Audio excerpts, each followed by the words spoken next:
Briseadh na Cásca le Adam ó Fhaoileáin.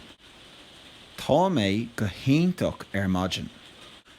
Tá mé réasúnta sásta a bheith ar ais ar scoil. Táim beagán tuirseach chun an iirine a rá.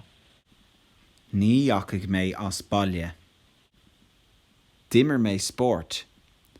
Dimmer mé soccer le mo cóirde, amóníocht le mo grifúr, agus dimmer mé cisfeil le mo athair.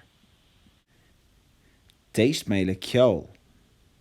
Is brálum a bheith ag éisteacht le ceol ar Spotify ar mo own póca.